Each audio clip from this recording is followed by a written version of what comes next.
We have concerns about public health in the community of Holyoke and surrounding communities. We have concerns about jobs, preserving jobs and trying to bring good new green jobs to the area.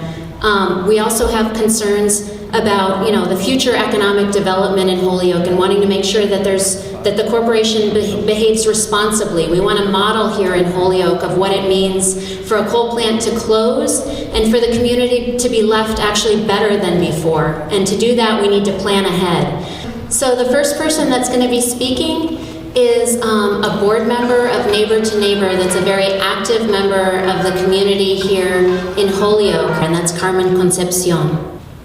Continuamente esta planta está contaminando el aire, también el río, y pues me concierne bastante ya que yo soy enfermera retirada y veo mayormente el problema de que cuando uno visita la sala de emergencia no sabemos cuándo podemos salir de ella. Muchas veces pues el tratamiento de esto pues puede ser que se resuelva rápidamente, pero muchas veces pues pasamos no un día ni 2 días, a veces pasamos semanas con estos síntomas y vemos las complicaciones que surgen del asma. So the second speaker is Virgenmina Perez, who is also a board member of Neighbor to Neighbor, who has been active in this campaign around the Mount Tom coal plants. Todos tal vez hayan dejado algún compromiso por estar aquí con nosotros y eso es bien importante. Pero en todo este tiempo que hemos estado trabajando con la campaña, es bien importante que tengamos en mente de que hemos peleado arduamente y seguiremos peleando por esta situación que está trayendo mucha preocupación a los que vivimos aquí en la ciudad de Holyoke, no solamente en la ciudad de Holyoke, en las otras ciudades adyacentes. Como estaba comentando la hermana Carmen Concepción, sí, hay muchos casos de asma, hay un riesgo muy alto en cáncer en los pulmones y podemos ver de noche cuando vamos por la ruta 91, podemos ver cómo se ve, ¿verdad?, la contaminación a lo lejos y viendo todavía durante el día y sabemos que esto es algo que es bien preocupante, ya sea para nosotros como para nuestros niños, para nuestra comunidad. Lo más importante de esto es que cuando ellos cierren, ellos pues limpien el área para que así podamos tener un resultado con victoria. Porque si ellos deciden irse hoy o mañana y no tomamos en cuenta de que estemos seguros de que ellos limpien el área, es como si no hubiésemos peleado nada. Y digo hoy o mañana porque es una planta privada y ellos pueden cerrar hoy o cuando a ellos les plazca, pero para eso estamos nosotros, para seguir peleando por esta situación y esperamos de que esto sea algo bien favorable, ya que sabemos que en la ciudad de Holyoke ahora mismo no hay trabajo y hay una gran necesidad de trabajo para esta ciudad. Sabemos que ahí hay un grupo que trabaja y no podemos echar culpa de que ellos tienen culpa de que esta contaminación viene porque ellos están trabajando ahí, sino que sabemos que queremos trabajar juntamente con ellos para que podamos trabajar juntos y ellos, ¿verdad?, darle una protección a su trabajo, ya que si la planta cierra, pues entonces ellos se quedarían sin trabajo. Y tenemos un plan para ver, ¿verdad?, en la demolición de esta planta. Sabemos que van a venir los primeros trabajos y luego entonces ya harían un plan para qué trabajos vamos a traer a la ciudad, pensando en los trabajos verdes. Una vez más, sabemos que no ha sido fácil, pero cuando tenemos pasión, sabemos que en la unión está la fuerza y que sí se puede. Representative Aaron Vega had a commitment tonight and wasn't able to be here, but we have Rory Casey, who has been very involved in this issue, actually, and we'll be talking about the role that he's played and the role that Representative and City Councilor Aaron Vega has played in helping to prepare for the future, helping to, make sure that we preserve the tax base of the city and good jobs. And I would just say that the other commitment that the representative had is actually doing his job for us all down at the State House in Boston. They had formal session today, and it went late, and he let me know that he wasn't going to be able to make it here.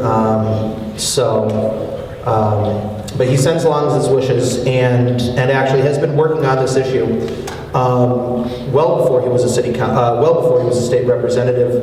In his first term on the city council, he was the lead sponsor to actually create the Citizen Advisory Group, or the CAG, which is a group of local residents, business owners, commission members, some of whom are here in the audience tonight, along with members of the Beyond Coal Coalition, the network, to really take a look at all the implications of the Mount Tom plant.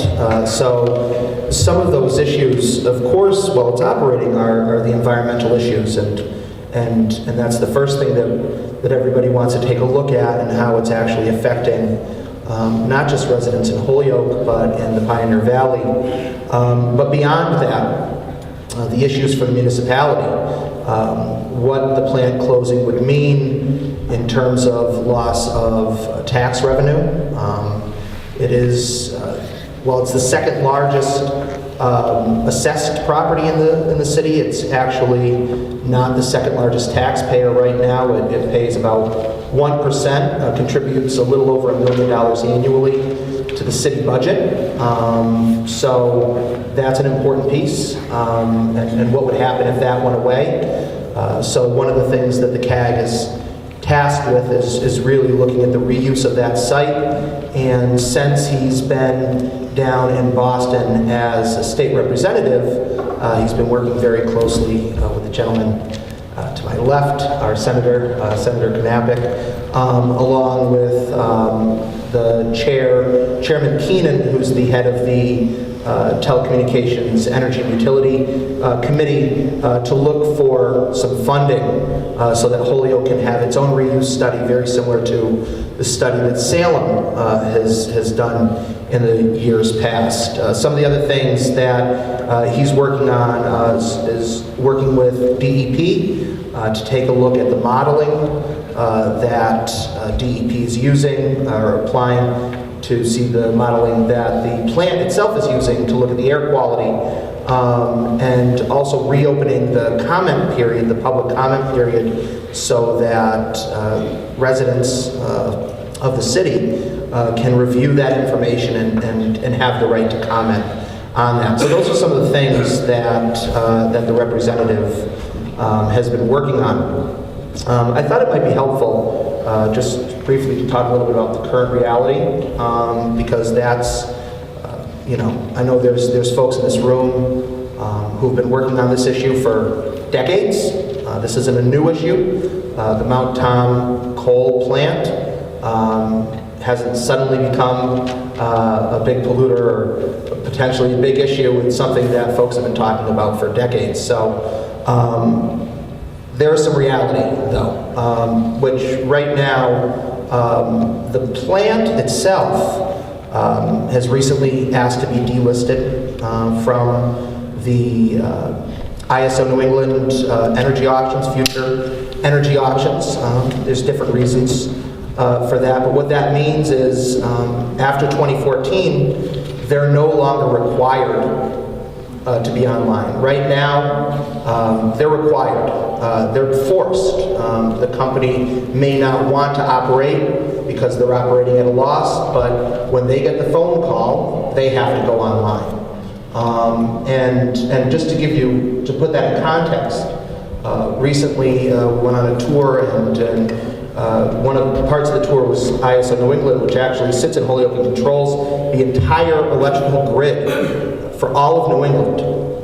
And they went over a lot of numbers. And right now in New England, a little less than 3% of the total amount of energy generated comes from coal, which is great, right? We're getting away from coal. But on days that it's needed, it actually makes up quite a bit. So, for example, July 22nd, a couple of years back, 2011. On that day in particular, coal plants made up more than a quarter of the energy generated on that day. So if that option wasn't there, putting it in the terms of the people at ISO New England who have to really be concerned about this, what that can mean is on the hottest day of the year, apartment buildings might lose power, people's air conditioning might go out, refrigerators stop working, so on and so forth.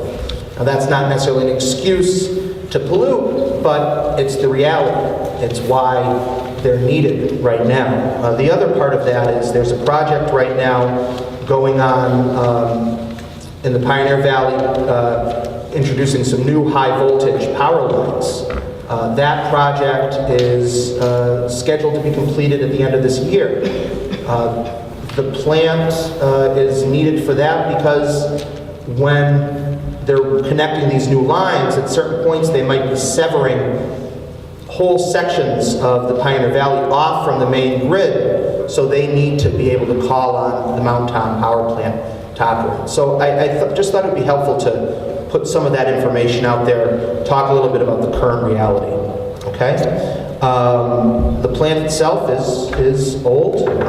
It's been around since the 60s. It's changed hands and ownership a number of times. GDF Suez is the most recent owner. They've only owned it for a short period of time. And because of the nature of the plant, the boiler itself is outside. It's one of the only plants this far north in this country that has an external boiler. So just think about that. Think about a big metal structure full of water and the weather that we have, that on the coldest days of the year are when it's needed the most, and now it's powering up, and just think of what that can do to the metal. So you can understand that the plant's old. You know, it's not 100%. Everybody recognizes that. GDF Suez, the current owner, has said they have a trust fund, which is something that we're trying to get some more information on. But what they've told us is that they already have the money set aside for when the plant does close to be able to decommission and remediate the site.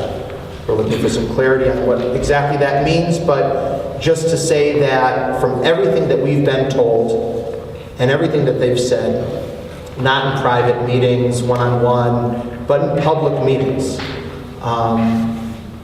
that they're not just going to walk away, that they're going to stay and they're going to make the site clean. And the representative agrees 100% with the position of Neighbor to Neighbor and the group that when that happens, those jobs should go to local people. It would be wonderful if the workers on the site right now could be trained to be able to do that, and if not, that they might look towards a local workforce to help do that. We understand it's a specialty field and not every aspect of it, but it's definitely something that we want to have a conversation. It's a principle that we agree with. The other thing is that the workers right now, their contract goes through 2014. And you know, there's not a large number of workers there, but these are folks who've been working in this field for decades. They have pensions. They need to, you know, think about their own future, what it's going to mean when they're out of work, and that's why it's so encouraging that there's a big labor part of this group that they're thinking about this. It isn't just about we want to shut the plant down and everyone else be damned. That we're really taking a serious look at what it will mean for the workers, whether it's trying to make sure that they have a good severance package or that they can be retrained to do other jobs moving forward. And the last thing that I'll say, just back to the municipal issue, is that when this plant closes, and it's going to close, I don't think anybody doubts that, it's just a matter of when, when it closes, that is 80 acres of land that's right along the Connecticut River. And we need to start having the conversations now. They've begun, but we need to continue these conversations about what's going to happen at that site. What do we want to see there? It's not going to be up to the current owners. They're most likely going to clean up the site and dispose of it. But the city will have a large say in what happens there. And your elected officials, Representative Vega included, are very eager to work with both the residents and the business community to make sure that any development that happens there is something that's beneficial to the city, to the residents, to its environment, and that it's something that we can all be proud of moving forward. So hopefully that gives you a good sense of where we're at, where the plant's at, and what people are talking about moving forward. And our next speaker, we've been seeing a lot of lately, actually, which is Senator Michael Knappich. Has been involved in supporting, environmental issues for a while and is on the state's plant revitalization task force. So both at the city level and at the state level, we actually have some very forward-thinking elected officials that are working on preparing communities like Holyoke that are facing coal plants and that are either, some of them have retired already and some are on the verge of retiring, like the Mount Tom plant. So Senator Knappich's going to talk about his role and what he sees in the future of the Mount Tom site. Thanks. Well, thank you very much, and thank you all for being here, and thank my panelists up here, some of whom I've met before and had the chance to chat with earlier. I want to thank Rory also on behalf of Rep. Vega for really setting the plate a little bit for me in terms of the realities, because I think the conversation that is going on now in Holyoke and really across Massachusetts is a very different one than perhaps occurred a year or two or 5 or 10 or 15 or more years ago, just because it's based on what Rory just said, the reality. There is a reality out there both in terms of where Massachusetts has positioned itself as a leading state in the environmental movements around, and I reminded Laura last week of the laws that we have passed since 2008, the Green Communities Act, the Global Warming Solutions Act. This community in and of itself has been a leader in Massachusetts in doing some very innovative and creative thinking around energy, and you're fortunate to have an entity like the Holyoke Gas and Electric that is able to do that and really be a leader in Massachusetts. So there's a reality around public policy in Massachusetts that has shifted in the last 4 or 5 years. There's a reality around where I think Holyoke in general is able to be, both because of the vision that exists here locally and also from an economic point of view. And economics, frankly, drives a lot of what goes on out there, as you know, in the private economy. These coal plants are not economically feasible in a state that has committed itself to other alternatives. And so whether it's the growth of renewable energy, which is still a minority of production, but certainly the increase in gas production for electric manufacturing, that's been one of the larger growth segments over the last 10 or 15 years. And so the reality is, if you were to look at what ISO was able to provide for data even 5 years ago, the story is very different when it comes to coal for energy. And the fact that we're talking about 3 entities now in Massachusetts, not the 5 that there once were, but 3, and we're really only talking now about 2, because Salem has already embarked upon a pathway different than the other 2. It kind of has created a somewhat manageable process for Massachusetts to completely move away from coal to energy. And so that's what we're doing. So the legislature recognized that, the Patrick administration recognized that, you recognize that, and I think setting up the Citizens Board a number of years ago was very forward thinking in terms of where the towns that host these entities need to help position itself, because that will build off what we're doing in Boston on your behalf.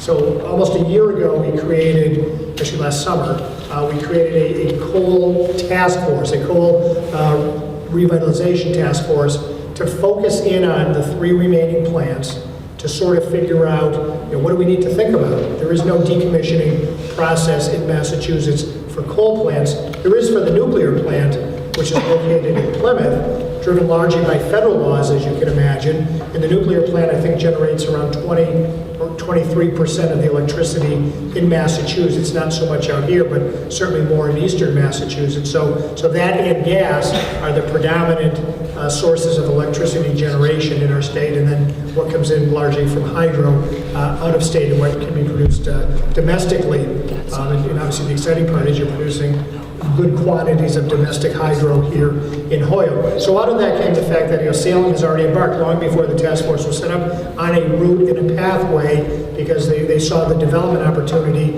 of their plant on Plymouth Harbor, Salem Harbor, and they wanted to see what the possibilities were. Secured a state grant, undertook a study, and that's the process that they're in right now. A buyer came in and bought it, has decided to make a conversion opportunity to gas-fired electricity. If that works, that has to go through a number of regulatory hurdles. It's not a slam dunk, but obviously they're transitioning away. So it leaves us with two plants, really, in Massachusetts. The one here in Hoyoke, Mount Tom, and the one down at Brayton Point. I've said it clearly, it's true, that the beauty of the one at Mount Tom is it's relatively small, relatively manageable, and quite frankly, relatively not used that often. Whereas the one at Brayton Point is a little more problematic because the capacity is 10 times the size of Mount Tom. So we're going to have our work cut out as we try to figure out that one. But we did host a meeting out at ISO and a plant tour. We toured the one in Salem as part of this process to just gain a greater understanding. And what are these entities? What do they look like? What's the physical structure? Talking with the employee base, seeing what's left. Obviously, they are taxpayers. We've got to be sensitive to that. So that's part of our diligence and fight. So we're looking at the issues of, in one sense, in the case of Salem, most keenly and most acutely, is the demolition and remediation of the site at Salem, because it's likely that will happen very shortly. So those conversations are happening now as they figure out how to take down the structure that exists at Salem and eventually erect a new structure. The mayor of Salem is chairing a task force around redevelopment options, largely again for Salem. The mayor of Salem is the chairperson of that side of the organization. Because I'm a senator who represents a coal plant, of which now, as you know, there's only two other ones besides Salem. I'm chairing a subcommittee on decommissioning of future plants. So again, there's only two. So conversations that we're having now in early 2013 are very important to that process. The Citizens Board is very important to that process. We're already working with the mayor, with Secretary Sullivan, to secure grants similar to what Salem received for the purposes of more invasively and more directly and more authoritatively carrying out the diligence required to figure out a pathway beyond coal here in Hoyoke. That's going to be driven by you and the local officials and the citizens groups and others in a way that really has never been a reality before. So I think that is exciting. We had a conversation today with Secretary Sullivan. The task force met late this afternoon as a whole to discuss where they were. By June of this year, a report will be made largely around the Salem issue, and where the mayor has been, where the state representative from Salem, who is on the commission, also, what they're thinking is in terms of directly involved with Salem. The subcommittee that I chair will have a report due in December, which looks more broadly at the issues of,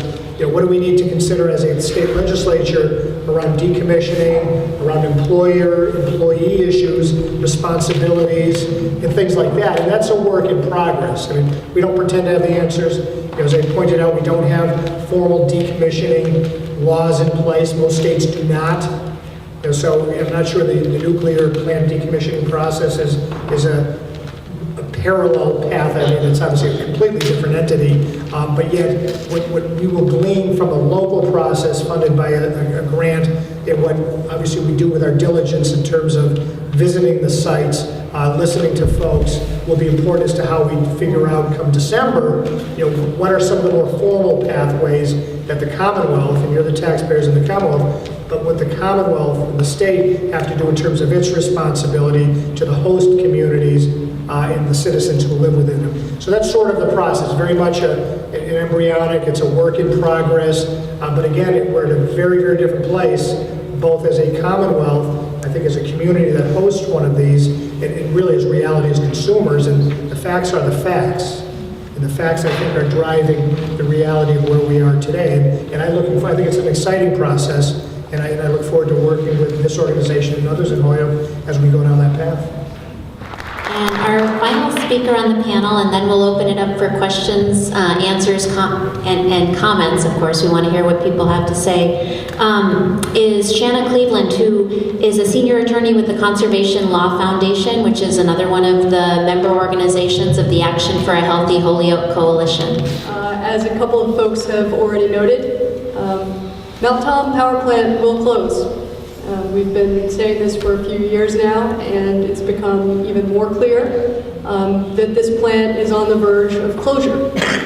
And one of CLF's priorities, Conservation Law Foundation's priorities, is ensuring that the public, the people who live in Holyoke and the people who live in the areas that have been affected by the pollution caused by this power plant over the past 50 years or more, have an opportunity to play a meaningful role in the cleanup and redevelopment of that site to ensure that the future of Holyoke after the plant is gone is clean and vibrant and prosperous. And so Somerset Station is one that doesn't get talked about a lot, but it's been closed since 2010 after the repowering plan was essentially taken to court by CLF and a lot of the local residents, just like you, who lived in the town and were concerned about the pollution. They withdrew their permit applications and decided to shut down in January of 2010. And that was really the first shutdown that we saw in New England that kind of showed what was going to be happening as the low prices of natural gas and the high level of energy efficiency and reduced electric demand that we've seen on the New England grid, but also throughout the country since really 2008 and 2009, started to change the way that we were getting most of our energy supply and most of our capacity here in the region. And unfortunately, I guess we don't have AV tonight, but it's amazing. There's a great chart that ISO New England put together in one of their system planning documents that shows the difference between the capacity of electric generation on the system in 2000 versus the capacity on the system in 2011. When I talk about capacity, what I mean is when we look at Mount Tom as an example, the capacity of Mount Tom is 146 megawatts. So that's how many megawatts it can generate in a 1 hour period. Now, over the course of an entire year, which has 8,760 hours, just in case you didn't know that, if you work in the energy field for very long, you will soon find out that 8,760 hours is a very important number. If you multiply 146 megawatts by every hour of the year, that is the total energy that plant can supply. But in terms of capacity, it provides 146 megawatts. So we have a capacity market in New England, and then we have a separate energy market. And as Rory was talking about the recent delist bid from Mount Tom, that's a sign that we've seen before. That is actually the first step that Salem Harbor took on their pathway to retirement. And what that means is they no longer have an obligation to supply capacity to the system, to be there when they're called upon in a situation where there is a need for energy. When ISO picks up the phone and tells someone to turn up their generation, they will no longer be required to supply that need. So that's an important step for Mount Tom to have taken. The other great news about that step that Mount Tom took is that when a facility asks ISO New England to be relieved of its capacity obligation, even for a one-year period, as happened with Mount Tom in this last auction. ISO does an analysis to determine whether or not shutting off that capacity for that year will have an impact on reliability. And what ISO determined was that in Mount Tom's case, it would not. Now that doesn't mean that Mount Tom could announce tomorrow that they're going to retire, and that ISO could just say, okay, we already know that the system will be reliable without them. There's an additional step and type of analysis that would need to be done to allow them to permanently retire. But it's a good indication that as of 2016, the capacity commitment that they delisted for, the system will probably be operating just fine without them. And that's partly because of the upgrades that Rory was talking about, but it's also because of other forecasted energy issues on the system. So that is good news, and it tells us that the end is near for Mount Tom. But how do we make sure that as these plants close, the public is fully engaged and fully heard in the process? I was very glad to hear that GDF Suez has committed in meetings that they're going to clean up the site and remediate the site. Certainly working with groups down in Somerset since that closure, that's been a real issue. Working with groups in Salem, we were very glad to have the money from the Clean Energy Center go to fund a study there. But in both of those situations,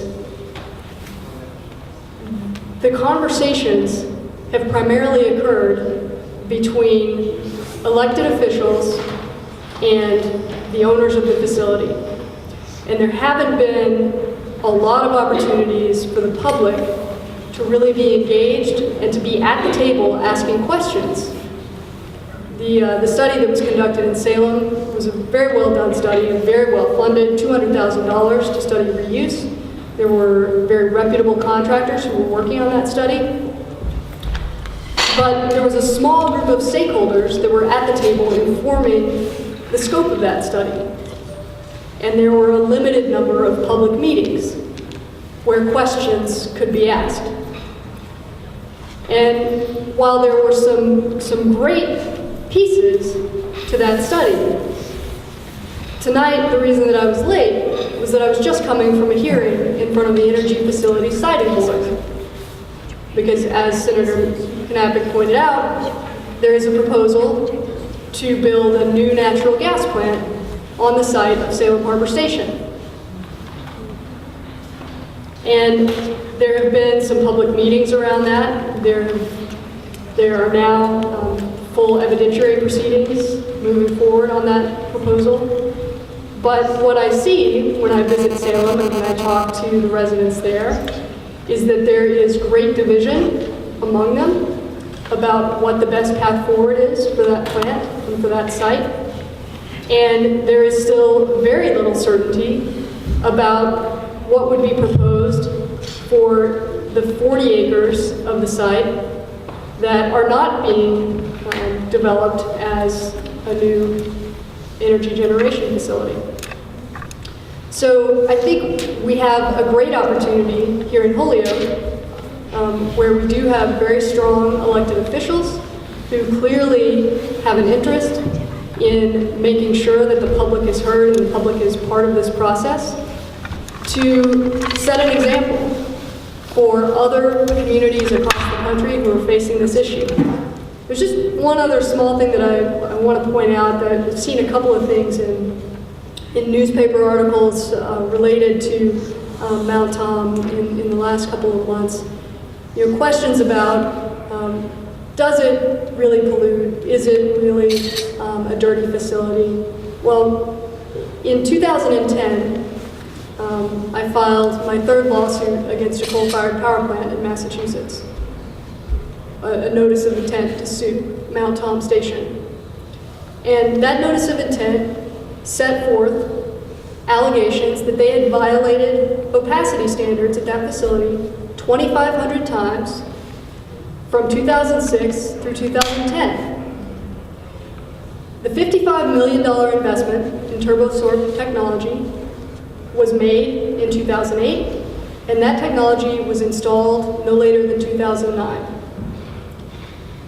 At the urging of the company, the Department of Environmental Protection filed its own enforcement action for those violations, and the company settled that suit. They did pay some penalties and provided for a wood stove change-out program here in the Pioneer Valley to help remediate some of the harms that could be caused by those types of allegations.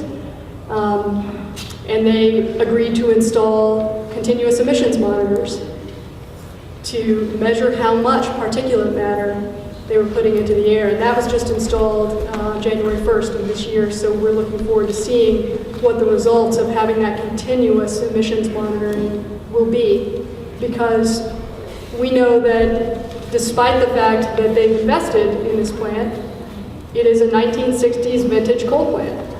And what that means is, no matter how much new equipment you put on it, when you operate it in a way that it wasn't intended to be operated, when its capacity factor has plunged down to 10%, you're starting it up and shutting it down, and old engines don't like to be started up and shut down that frequently. And you end up having violations. So certainly the TurboSorb has reduced some of the emissions, but it had no impact on how much CO2 the facility emitted, and certainly they still continued to have violations of their opacity limitations, which is a measure of particulate matter in the air. So while it's clear that these plants are on their way out, it is very important that we recognize that helping them on their road to retirement is something that is not only important to help us with our transition to a clean energy economy, but it is also important to the health of the communities who live in and around these plants. So thank you. Good afternoon, my name is Lidia Fontane. Es un honor conocer al senador y mi pregunta es cómo ese tipo se va a presentar en la ciudad de Holyoke para saber cuál es la preocupación y el sentir de los ciudadanos. It's an honor to get to meet you, Senator Knapek, and my question is for you. My name is Lidia Fontane, and my question is, when will the state task force come to Holyoke to get community input? Thank you for the question. I did speak with Secretary Sullivan today. You know, Secretary Sullivan is the state cabinet secretary for the environment, the Patrick administration. He lives in Westfield. He's the former mayor of Westfield, so he's just over the mountain. And he and I will be hosting a forum here in Holyoke. We don't have the exact date, but we have to work around people's schedules. The legislature is about to embark on the budget process, but it is our intention, and then invite however many task force members we can to come out here. They're going to be doing the same thing down in Somerset as well. So as soon as we know the date, we will communicate it with folks and then have that forum here in Holyoke. What can be done for good green jobs? When will the reuse study be done? And what can we do to get GDS to remediate the site? What can be done to get GDS to Suez to work with the union? How does the city interact with GDS Suez? And are you going to advocate for the valley with GDS Suez? And how can we as a community help? I'm going to jump around a little bit on your questions because I think a number of them, Senator Knapek's better to answer. As far as how the city interacts with GDF Suez, I don't think there's anybody on the panel here that can speak to that, just because none of us are actually city representatives.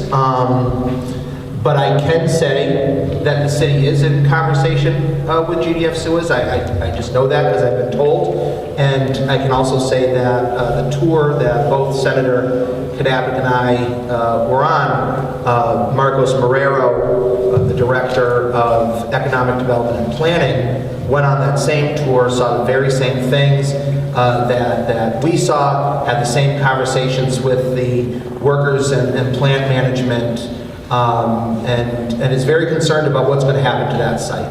How can we get GDF Suez to help with the remediation? Well, again, it's unclear on what prompted them to do this, but it seems like they had the foresight to realize that they might be getting into something. It could be closing, and they didn't want to have to deal with the cost of that time, so they set up a trust fund. How much is in the trust fund? What specifically will that trust? We don't know. We're having those conversations. We'll continue to have those conversations, but the plant management has said that they have a pool of money set aside specifically for the decommissioning and remediation of that site. So we'll have to figure out exactly what that means. As far as how citizens can be involved, I would say that citizens are very much involved, and it's very exciting to see. It's exciting to see the number of people who turned out here this evening. It's exciting to know that there's a group of citizens, volunteers, the Citizens Advisory Group, the CAG, that's been meeting for close to 2 years now, right? Or a little less than that, but have been meeting on a regular basis to talk about this, that they've engaged with the union, that they've engaged with actual workers, that they've taken on a lot of the other issues, not just looking at the environmental piece, but looking at all the different issues that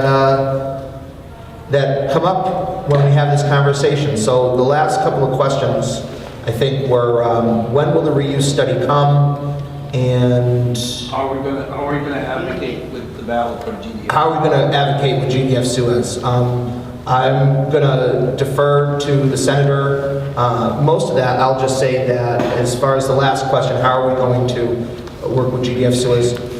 Those conversations have already started with this office, with representative, and will continue.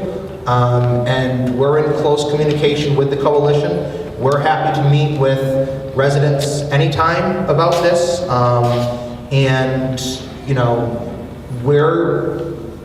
we're your representatives, okay? The Representative Vega Aaron is your representative. The senator is your representative. The issues that you have, the concerns you have, maybe the company, for whatever reason, doesn't feel comfortable sitting down one-on-one with a group, but they'll sit down with us, and it's our job to take your concerns and to have that conversation. So, And if you could just ask the most important question to me personally is the green jobs. We want green jobs there.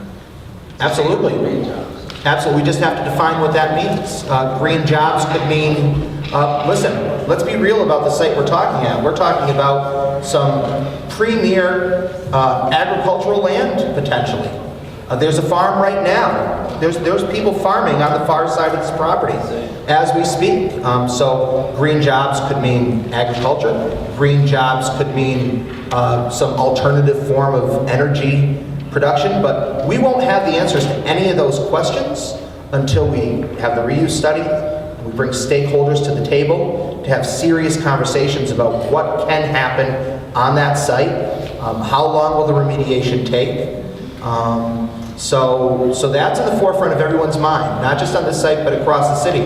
Holyoke is a leader. Holyoke is the original green city built on hydro in Massachusetts. So it's something that I know Representative Vega has been pushing for a very long time and will continue to push. So just real quick, there's 2 reporting requirements. One of them is in June for largely the Salem portion. The Salem is obviously a work in progress right now in that it is going away. They've laid out benchmarks. They've actually done the test borings to figure out contamination levels out at Salem. So they're obviously well along in the process.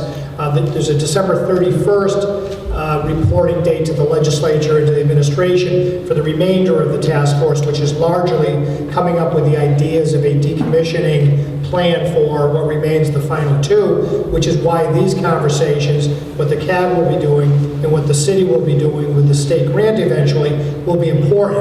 You know, there's not going to be a rush to have the conversations. I will say this, though, as you can imagine, it is in the best interest of the corporate entity, GDF Suez, to be part of these conversations.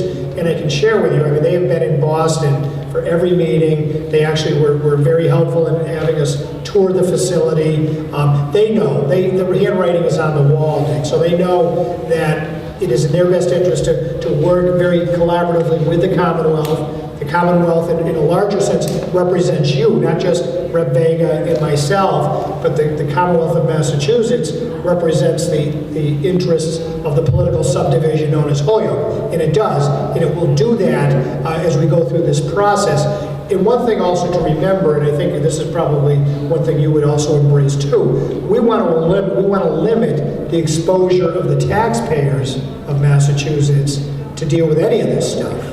So to the extent that, whether it's down in Brayton Point, whether it's out at Salem, or whether it's here, I mean, we do know that the ultimate responsibility rests with the corporate entity that has prospered, probably not so much the latest owners of the facility, but certainly over time, corporate entities have prospered from the facilities being here. The taxpayers ought not be on the hook for a great deal of the process. So those are conversations we're going to have as we go down, and we're going to mean to steal one of your lines, but you did remind us when we met last week that GDF Suez has interest in this city already, managing your wastewater treatment plant and facility. So it is a corporate entity that exists here in Holyoke that, you know, good, bad, or indifferent, is not, well, it could be. I mean, they're not going away from that point of view. So so I think we're hopeful. And again, this is all very different. I'm sure from your experience, hearing political leaders have this conversation. And again, it is in everybody's best interest to work through this. And the CAG, I think, is going to be uniquely situated working with you to help advance some of those local discussions. So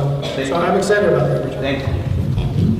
I see you over there. I want to just add something about our relationship with the union as neighbor to neighbor. We've had some conversations. You asked also about how we can support the workers there. They have a very strong union, IBEW, that actually has a protection for the workers against any kind of layoffs until October of 2014.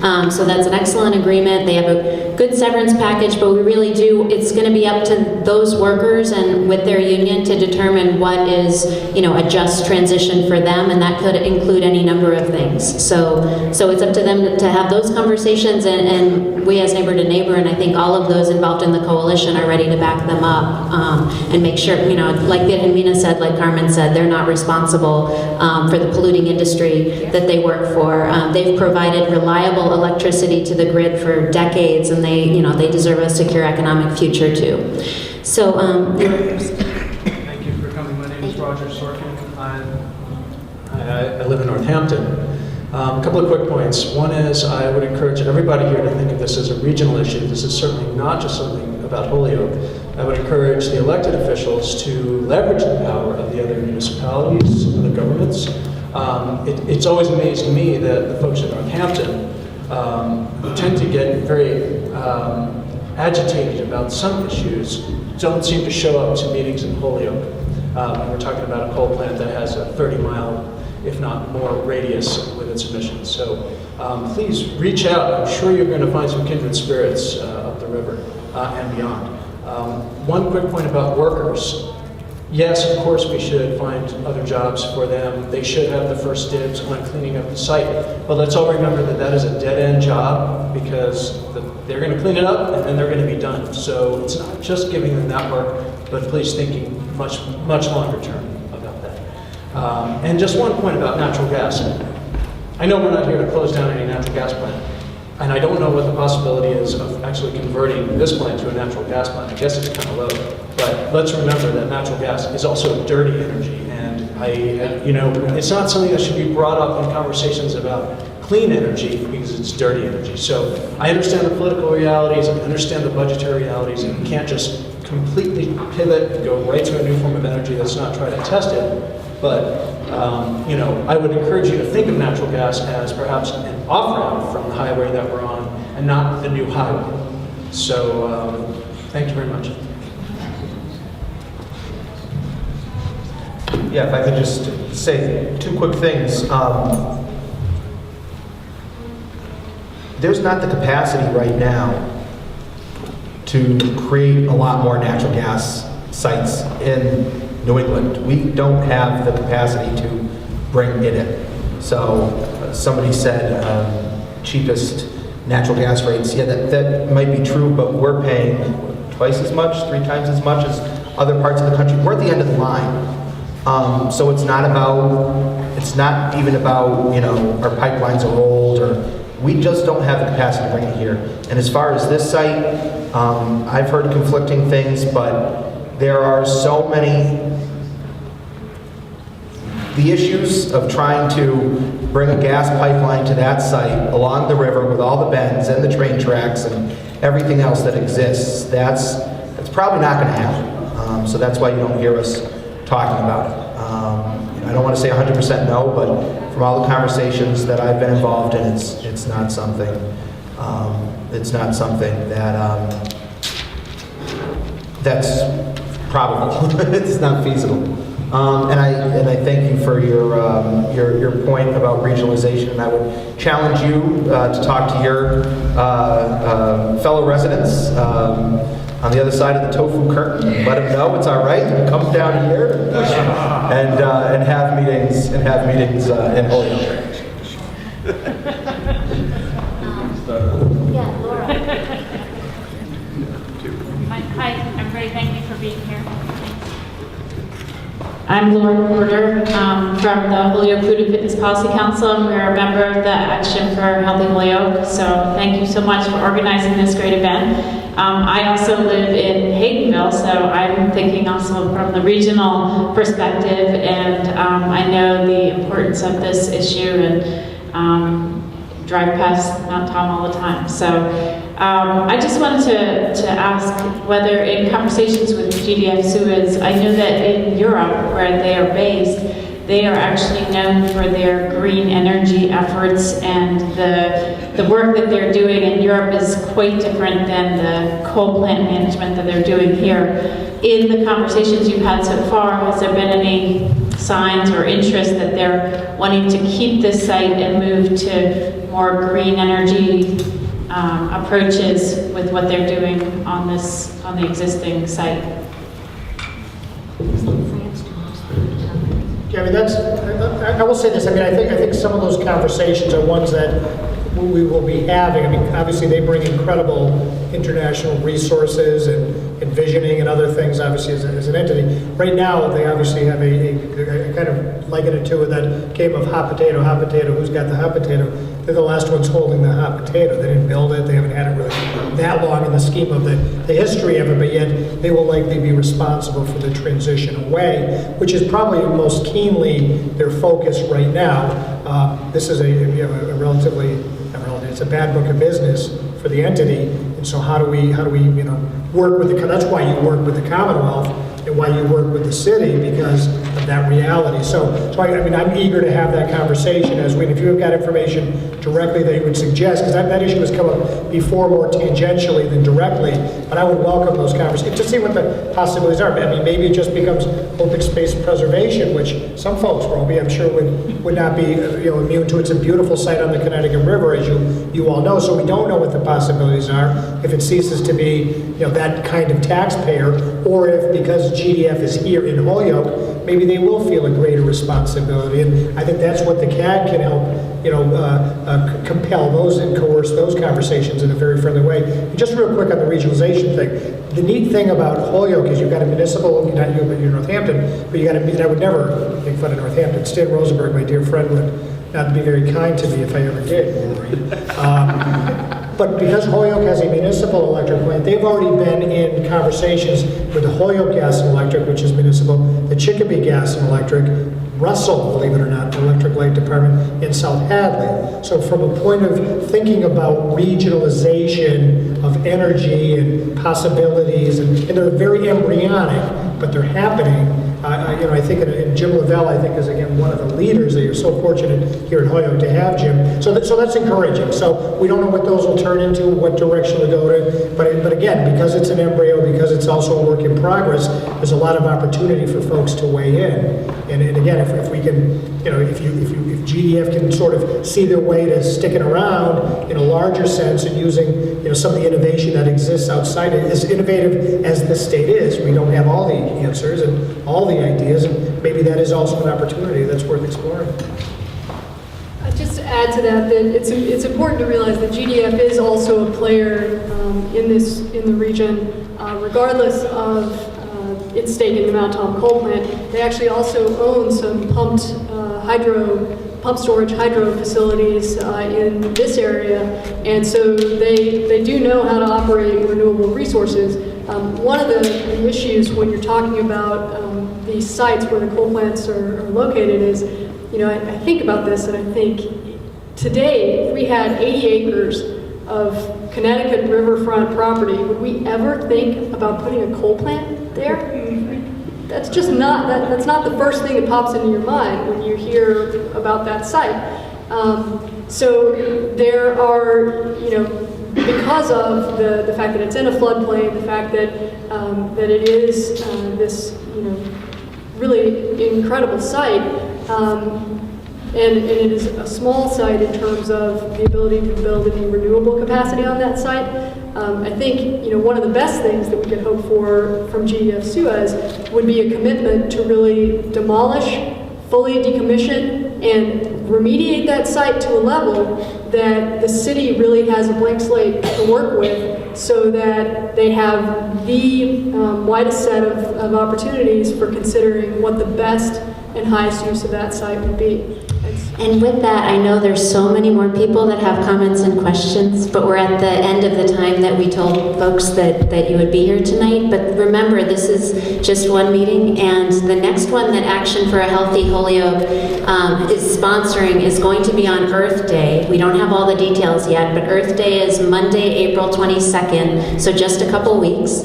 And hopefully in the evening, I haven't spoken with our wonderful host here yet, but hopefully here, if it's available. And you're welcome to stay afterwards and have informal conversation and question and answer with those that can stay. But I want to definitely say thank you again to all of you and to our panelists. If we could have a round of applause for all of them.